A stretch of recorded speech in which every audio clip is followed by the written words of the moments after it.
Hey all, Hipper here. So we are doing yet another ghost build video here, and this time it is the Alaska. So I'm using Beepley on this build here with Ivan and Lemonnier. And I get Ingenious and Sponge, and then of course Private Zone, and then fully packed, so you get 3 radars. I actually think this is the perfect build for Alaska. So I have aiming systems, I have steering gears, and I have the concealment system along with the improved reload. And like I said, I think this is the sweetest build for the ship here, because an agile build doesn't really make much sense on this ship here because the turning radius isn't that fantastic, and also you don't have torpedoes. But the problem with a ghost build like this is games like this, where for example the destroyer is AFK at the beginning of the match, meaning that that's a problem because it's almost a guaranteed loss of the A cap. You can see both the Georgia here and myself, we're trying to wake this guy up because obviously we need him. But he does actually enter the battle and he does fairly well, but he just, I don't know, he's probably going to the toilet right now or making a sandwich or something. And also, I just want to sing the praises of this battleship guy here behind me in the Georgia. He does a terrific job in this match here, and the fact that we win is pretty much down to him backing me up. Because as you can see, he follows me in. He is not afraid to hang back. And that means that together we are able to push this Alaska here that you'll see in a minute. We're able to push him back and pretty much take control of this cap here. See, he's having second thoughts here. He's thinking, oh crap. And this is just excellent. And also this battleship guy here, he doesn't push ahead. He doesn't do anything foolish. He sticks around. We back each other up. And without a destroyer, it's pretty much our only play here, because the alternative would be to keep distance. And of course, that would be good for me because I have a ghost build on this ship here.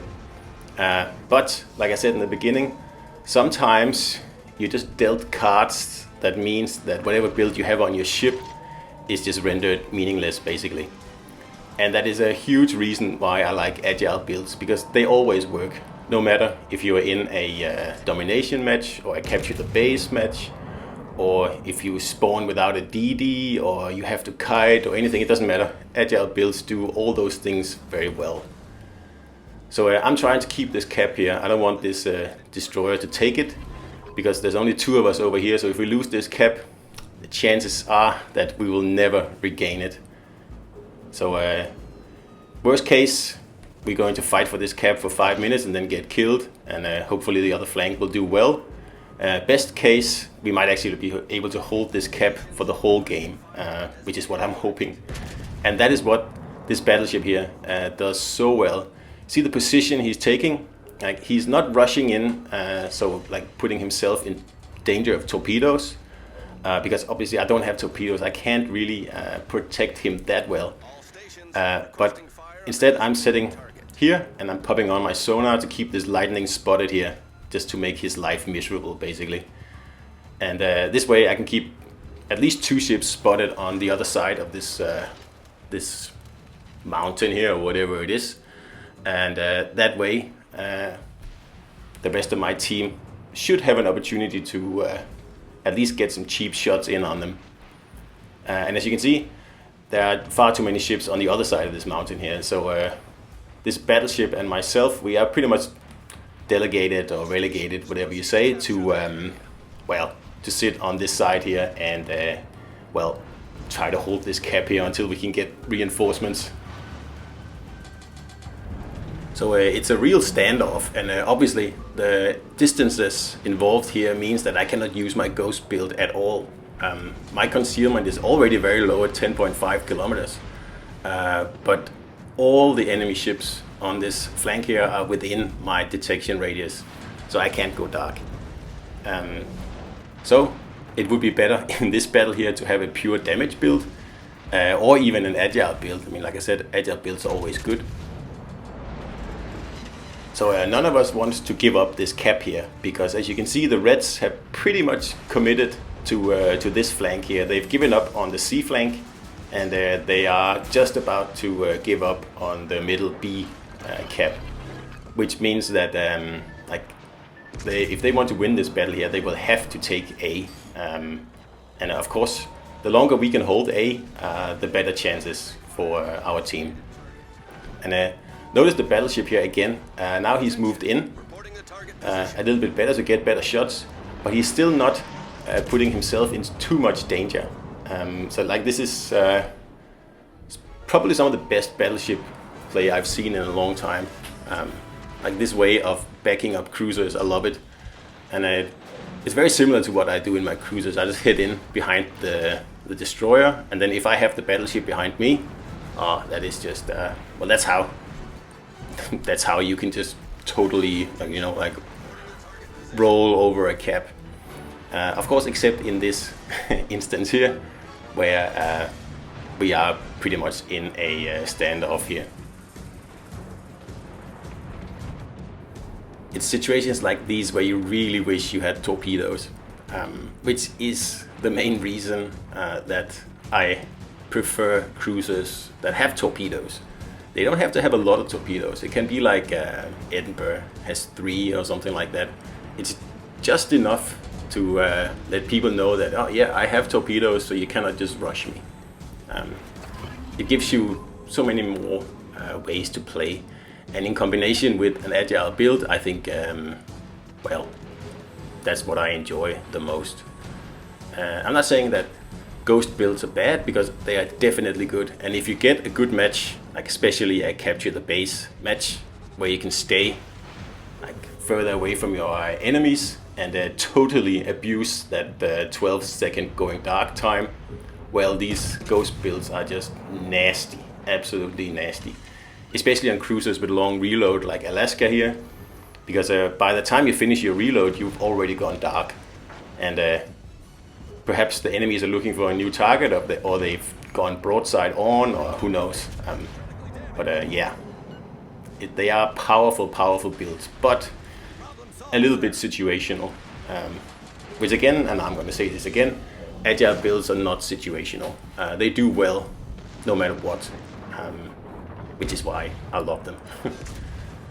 So finally a kill here. It's been a very, yeah, like I said, standoffish battle, and I keep keeping an eye on this Alaska here, because I know he's just waiting for me to look the other way, and then he's gonna come around this corner here and citadel me.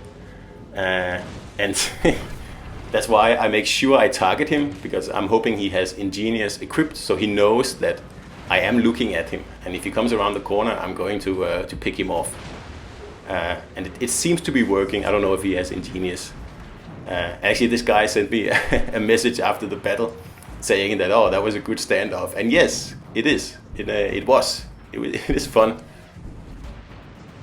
And once more, I just want to point out how well this Georgia plays in this battle here. Like, he ends up having no kills, but he is 3rd on the leaderboard.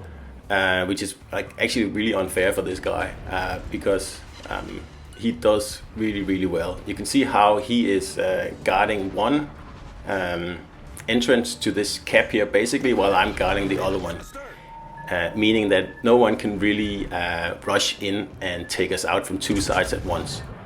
And like, we are not communicating at all. We're just playing and like playing off each other, I guess.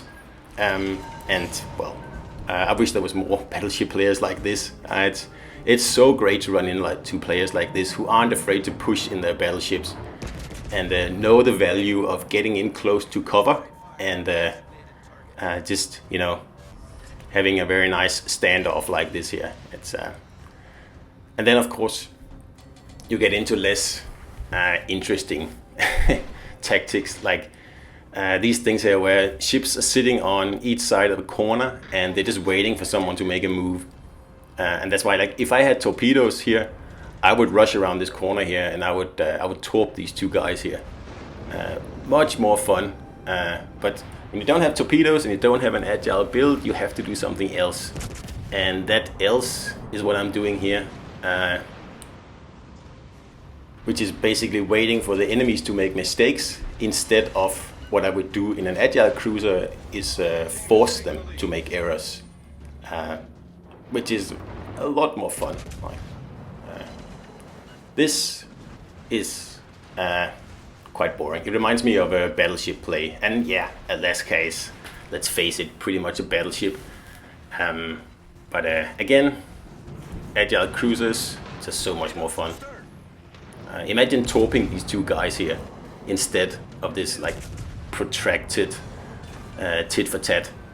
Yeah, well, in my book that's way more fun, and I would be like, I would have much more pleasure in this game here, in this battle here, this particular battle. Although we still win, I still think that this was kind of a drawn out battle and not much fun. If I was in a hipper here and I had the opportunity to torp these two guys here, I would have had so much more fun, and I would have remembered this battle here more fondly instead of just remembering that great battleship that's teaming up with me here.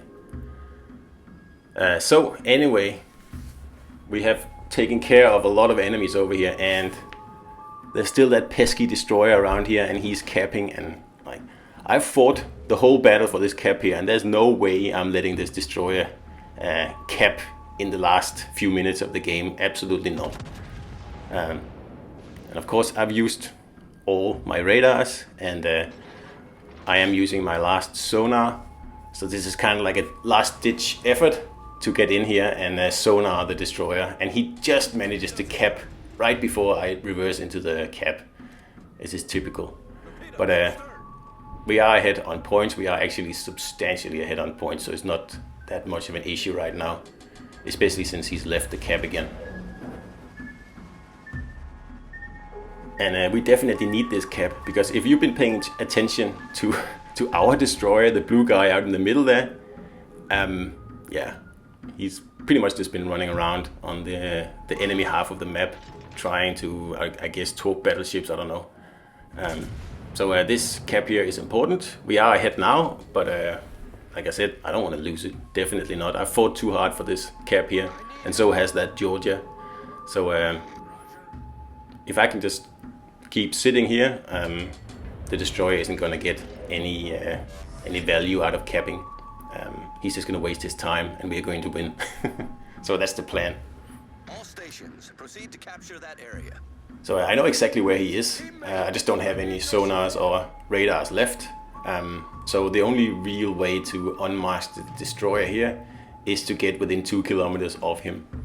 And that's why I'm trying to do that, but still stay relatively protected on the other side of the mountain here. Because I know he's just hiding on the other side, because I'm located, I'm not spotted. And he's still capping, so that means he's just on the other side of this mountain here. So if I can get within 2 kilometers of him, at least I can spot him then. And then perhaps my destroyer can take him out. But as things go in this game here, and we're just about to grab the cap here, but he was trying to grab it back, and that's his mistake. Because now he's spotted, and I have all my guns on him. And that's the 4th kill of this battle here. And I just don't get to get the cap there. Very unfair. So that was an Alaska Ghost build battle where I don't use the Ghost build at all. So I hope you enjoyed this video here, and I'll see you out there.